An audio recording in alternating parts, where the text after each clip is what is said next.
Hello friends, ई शकुंतलम के learning platform में मैं आचार्य विकास आप सबका स्वागत करता हूं। आज के लेक्चर सीरीज में हम लोग बात करेंगे बायोडेटा के बारे में। बायोडेटा में हम लोगों ने कई सेक्शंस देख लिए हैं। आज हम लोग हॉबीज के बारे में डिस्कस करेंगे। जैसा कि आप स्लाइड पे देख रहे हैं, हॉबीज में मैंने 3 चीजें लिखा है: शौक, रुचि और खेल। तो साथ ही साथ इन तीनों के बीच में बेसिक डिफरेंस भी हम देखेंगे, जो ये क्लियर करेगा कि हमें हॉबीज किस तरीके से सेलेक्ट करना चाहिए, क्या रखना चाहिए और कैसे जवाब देना चाहिए। तो सबसे पहले कि क्या एक स्टूडेंट लाइफ में हम लोग वाकई में कोई हॉबी रखते हैं, कोई शौक रखते हैं, इंटरेस्ट रखते हैं? अगर है भी तो हमें पता नहीं है एक्चुअली हमको क्या, हमें कई चीजें पसंद है तो हम ये कंफ्यूज हो जाते हैं कि मुझे ये भी पसंद है, ये भी पसंद है, तो मैं किस चीज को अपनी हॉबी रखूं। तो या फिर अगर नहीं है हॉबी तो हमें हॉबी बनाना, क्या हम ये सवाल इंटरव्यू में अगर ये सवाल होता है कि क्या आपकी कोई हॉबी है, तो हम कह सकते हैं नहीं सर मेरी कोई हॉबी नहीं है। तो जनरली हम ऐसा नहीं कहना चाहते हैं।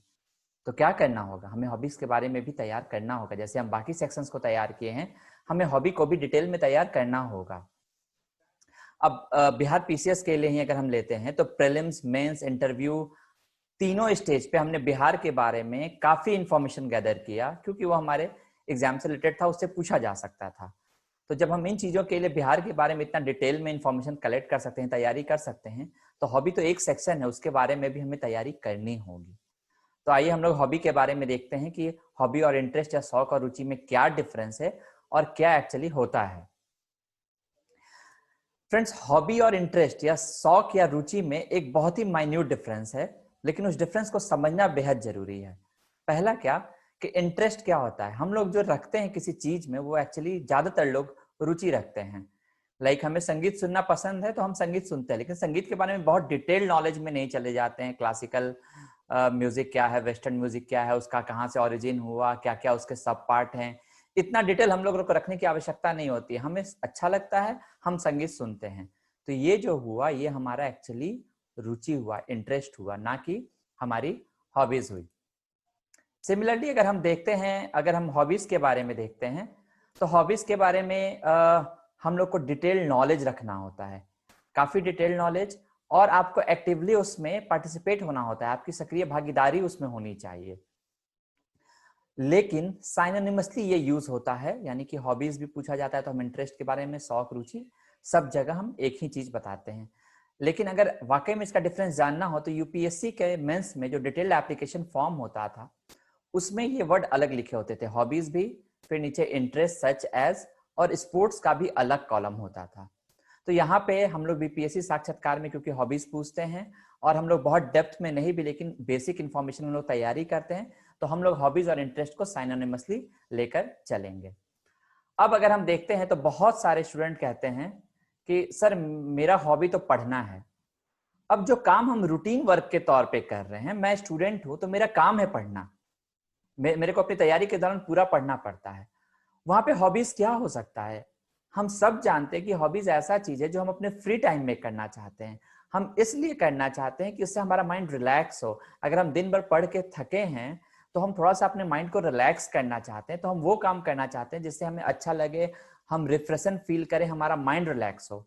तो पूरे दिन पढ़ाई की और फिर पढ़ाई करना मेरा हॉबी है, थोड़ा सा कॉन्ट्रास्टिंग लगता है।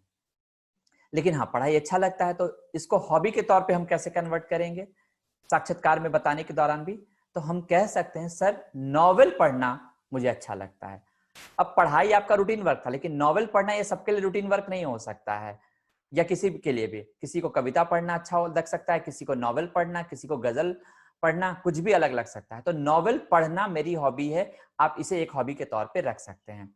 उसी तरह मैंने कुछ एग्जाम्पल लिया है कुकिंग को लेकर। ज्यादातर महिलाएं कहती हैं कि सर हम कुकिंग को अपना हॉबी रख सकते हैं। तो आप देखिए, अगर एक साधारण सी बात है कि एक स्टूडेंट है, जैसे मैं मान लीजिए अपना उदाहरण लेकर कहता हूं कि मैं एक स्टूडेंट हूं और मैं पटना में कहीं कमरा पे किराए पे लेकर रहता हूं, मैं खुद ही खाना बनाता हूं। अगर मेरी स्थिति ऐसी हो और फिर मैं कहूं कि खाना बनाना मेरा हॉबी है, तो कहीं ना कहीं लगता है कि शायद मैं सही अपनी हॉबीज को व्यक्त नहीं कर पा रहा हूं। क्यों? क्योंकि सुबह शाम खाना बनाना मेरा रूटीन वर्क है। उसी तरह से एक गृहस्थ महिला हो और वो घर में खाना बनाती होगी सुबह शाम अपने घर परिवार बच्चों के लिए, और फिर वो ये कहे कि कुकिंग मेरा हॉबी है, तो ये बहुत इम्प्रेसिव नहीं लगता है। तो क्या कर सकते हैं, तो जैसे हमने वहां पे लिखा कि नॉवेल पढ़ना मेरी हॉबी है, हम कह सकते हैं कि सर साउथ इंडियन फूड बनाना मेरी हॉबी है, मुझे साउथ इंडियन फूड बनाना पसंद है, मुझे इटालियन बनाना पसंद है। इस तरह का आप बाइफर्केशन कर सकते हैं। और बाकी जो रूटीन वर्क के तौर पे कुकिंग नहीं करते हैं वो तो कह सकते हैं कि हाँ मेरा कुकिंग हॉबी, उनमें कोई प्रॉब्लम नहीं है। लेकिन स्पेसिफाई कर देने से आपका इंटरेस्ट भी दिख जाता है और आपके से पूछे जाने वाले सवाल भी थोड़े से लिमिटेड हो जाते हैं।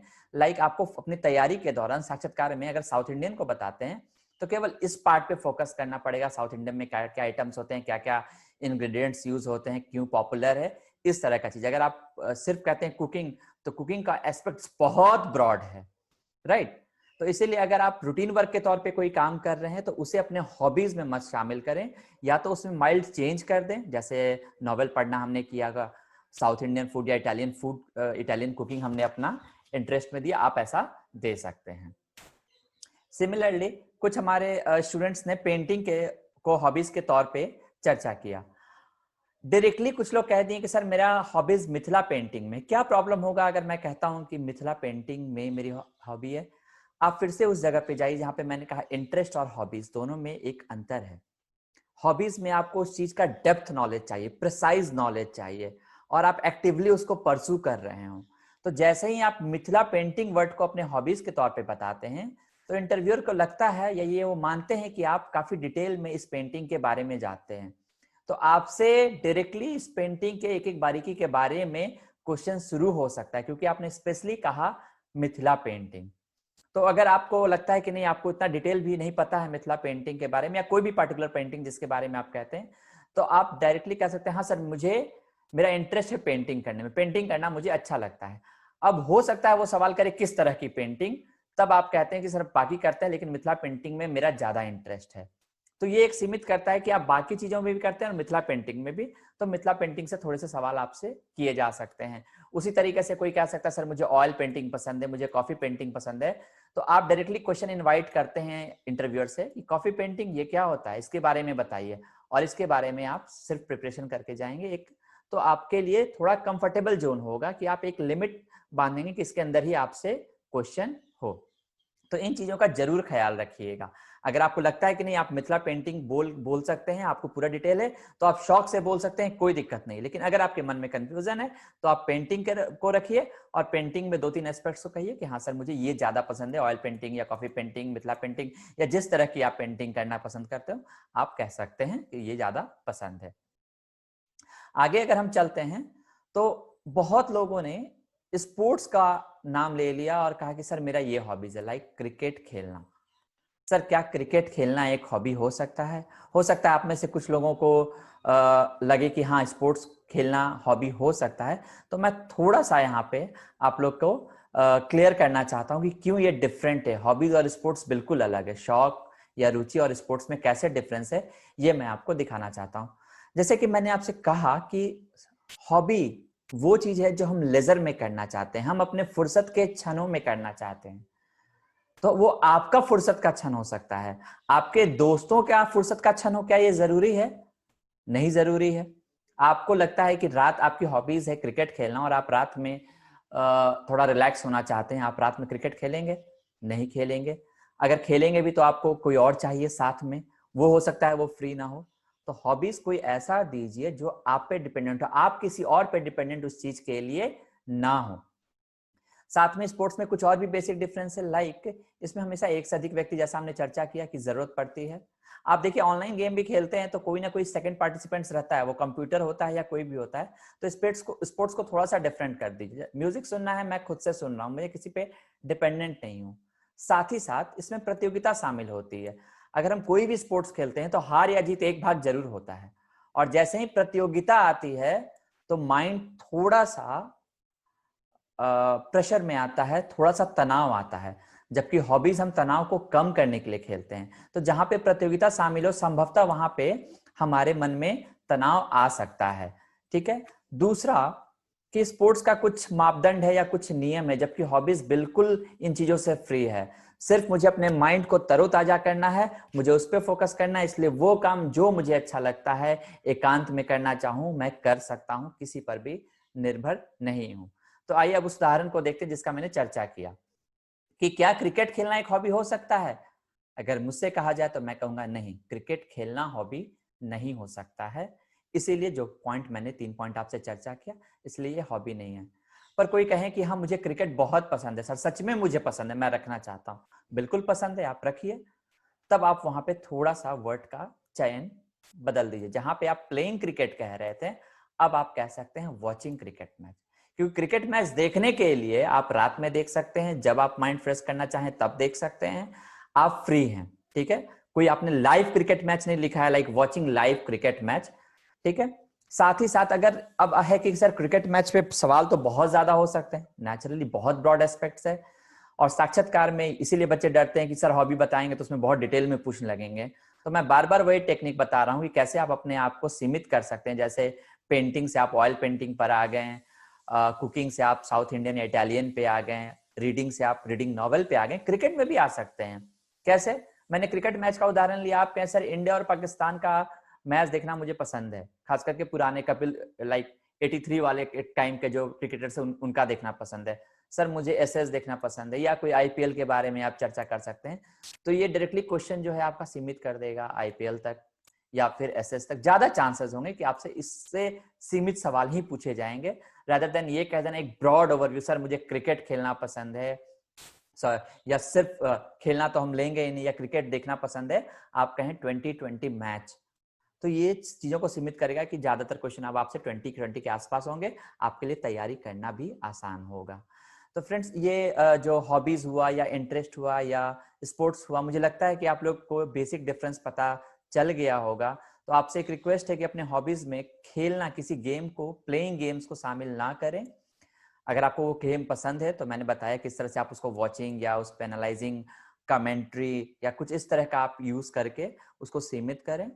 साथ ही साथ हॉबी और इंटरेस्ट आपके लिए सेम है, लेकिन आप जब भी कहें तो आप शब्द रुचि का चयन करें तो वो बेहतर होगा। और अपने आप को इतना सीमित रखें कि जिस भी चीज का आप कह रहे हैं उसके बारे में कम से कम पूरी जानकारी इकट्ठा कर लें। यहाँ पे आपको बताना चाहूंगा कि मेरी आने वाली पुस्तक साक्षात्कार एक हस्त पुस्तिका, जो जल्दी ही आप तक पहुंच जाएगी, उसमें मैंने इन चीजों के बारे में बहुत डिटेल में चर्चा किया है।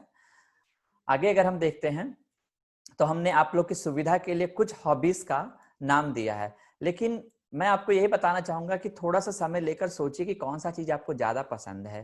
क्योंकि आपके पसंद का जो हॉबीज होगा, एक हॉबी से किसी ने अच्छे नंबर लाए हो तो जरूरी नहीं है आपके लिए भी वो उतना ही अच्छा होगा। इसलिए कोशिश कीजिए कि जो भी आप हॉबी रखते हैं उसको कुछ दिन यूज भी, लाइक अगर आप डायरी राइटिंग ही रखना चाहते हैं, सिंपल सा हॉबी है, कोई दिक्कत नहीं है, क्वेश्चंस भी आएंगे, लेकिन इसको प्रैक्टिस में कीजिए, कम से कम डेली राइट कीजिए इंटरव्यू तक, ताकि आपको पता चले कि आप क्या लिख रहे हैं।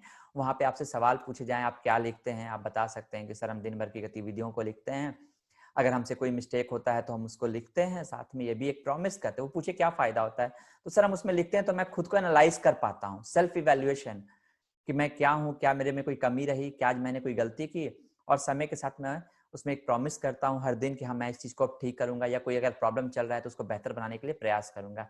यानी कि उस डायरी राइटिंग से आपको एक पॉजिटिव एनर्जी मिलता है और आप एक पॉजिटिव एंड पे जाते हैं कि चीजें जो हैं वो ठीक होंगी।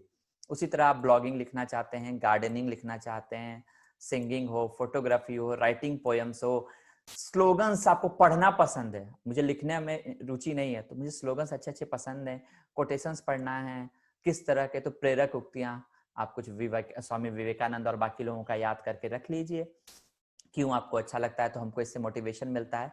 तो हर चीज से रिलेटेड आप अपने पहले ये तय कीजिए कि मुझे रखना क्या है। इसके अलावा भी बहुत ब्रॉड है, आप जो भी रखना चाहें, और फिर खुद से सवाल कीजिए कि हमें ये क्यों अच्छा लगता है, और कम से कम एक दो बेनिफिट।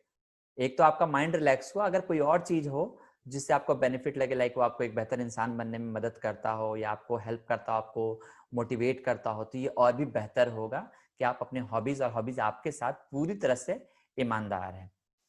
तो फ्रेंड्स ये था आज का हम लोग के हॉबीज के बारे में। अगर आपको इसमें कोई भी कंफ्यूजन हो या कोई आपका सजेशन हो तो आप हमको कमेंट बॉक्स में भी लिख सकते हैं, या फिर आप मेरे इस ईमेल आईडी esakuntalam.edu@gmail.com पे मेल कर सकते हैं।